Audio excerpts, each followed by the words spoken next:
The mother hides her belly behind borrowed coats. She doesn't speak of the child. She barely believes it's real. Then the night comes. She gives birth. Not with joy, not with help, just teeth clenched, knees shaking, and a prayer that no one ever finds out. You are small, soft, alive. She wraps you in cloth and carries you. Past homes, past lights, past every chance to change her mind, until she finds a ditch, or a waste pit, or a pile of rotting hay behind the stables. She sets you down, gently, cruelly, like a secret being buried instead of told. You cry, confused. You don't know what you did wrong. You just want arms. But no one comes, and the night swallows your voice. And as your last breath curls into the frost, something else opens its eyes. You're not the baby anymore. You're what got left behind. You're the cry that never got answered. You're a Myling, a soul with no place to go, a child built out of silence and frostbite. You wander. You don't remember your name, but you remember being warm once. You remember the smell of milk, the shape of hands. You think someone loved you. Probably. You search for them. Through barns. Through silent villages where shutters close a little too quickly. Your feet don't touch the ground. Your breath doesn't fog the glass. But your fingers leave frost on doorknobs, and your crying seeps under floorboards. You knock on windows. No one opens. You curl beside fireplaces like you belong there. But the flames die faster when you do. Dogs whine when you're near. Babies scream. The old ones whisper stories of the cold child and pray the knocking passes by. You don't understand the words, but you recognize the fear. You think you're just lost, but they know better. They leave candles out, not to guide you home, but to keep you away. And when the wind howls, you think it's calling you back. But it never does, because even ghosts need to be wanted. And you were never that lucky. At first, you search out of instinct. A whisper of love, or a face you almost recall. But now you remember the dirt, the wet cloth, the way your lungs begged for air like it was a luxury. You remember crying until the silence stopped mattering. You remember the hands that placed you there. Not gently, not lovingly, just efficiently. You weren't lost. You were thrown away. That changes something. You start scratching. You start calling for answers. The frostbite you bring gets sharper. The air around you gets stiller. Houses feel colder the longer you linger. You don't mean to. You're not angry. Not really. You're just tired of being a secret no one wants to tell. You don't know what you're becoming, only that it hurts. That your heart, what's left of it, is learning how to rot without crumbling. You still wear your burial rags like pajamas. You still wander, but you've stopped hoping for a home. You know exactly where you were buried. You're just waiting for someone, anyone, to care. One night, you knock again. Same spot, same rhythm, barely more than breath on wood. The door creaks open. A frail old woman blinks at the cold.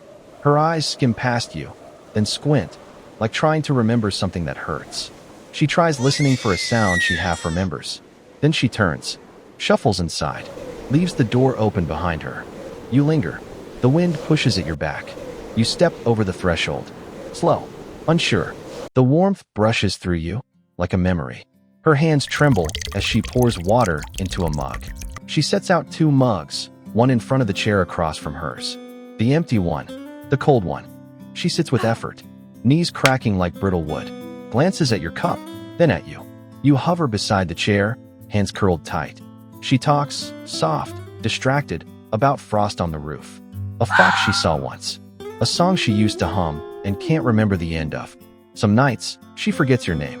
You never had one, so she gives you one. It's quiet, gentle, made of syllables you never got in life. You whisper it to yourself when she sleeps. You hum, loudly, happily. She follows, like remembering something she lost. Later, she knits. Her fingers twist the yarn like they're remembering how. Her needle slips, clattering to the floor, curses under her breath. You flinch, but she chuckles. A short, broken thing. She falls asleep in the table. You reach for the blanket. Your hand slips through. It barely stirs. You sit beside her instead, close enough to count her breaths.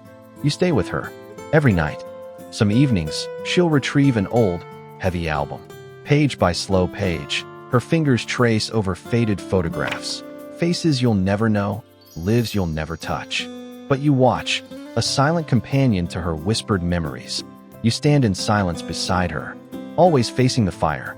Her hand sometimes inches toward yours, never quite touching, just near. And for the first time since your unlife began, you exist, in a room that finally remembered how to make space for something forgotten. She promises, "We'll find you a resting place." She wraps the scarf around her neck, then reaches back. "Come on, little one," she whispers. You let her lift you, onto her back. The path to the old graveyard is steep, wet roots and cracked stone. Halfway up, her foot slips. She falls hard, hands scraped, mouth full of frozen soil.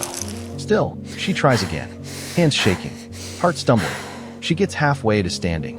She drops to her knees, gasps, clutches her chest. One hand claws for the path. She says, "Sorry." Tries again, fails. One foot planted, then her chest clenches. Fingers curl like dried leaves. She drops, hard. You scream from hope breaking, because she was the only one who ever looked at you and saw more than a burden. And now she's just another body at the side of the road, and you're still not buried. She doesn't move. Not the scarf, not the breath, not the promise. You wait, watching the frost bloom across her knuckles like slow, cruel lace. You try to lift her.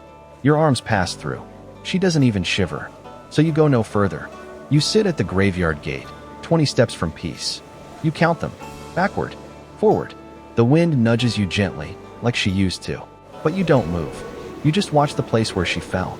Her body softened by snow, her shape fading into the earth. People pass. A mourner drops a flower. A gravedigger grumbles. None of them see you. They never do. Not even the moon looks your way anymore. You try to help.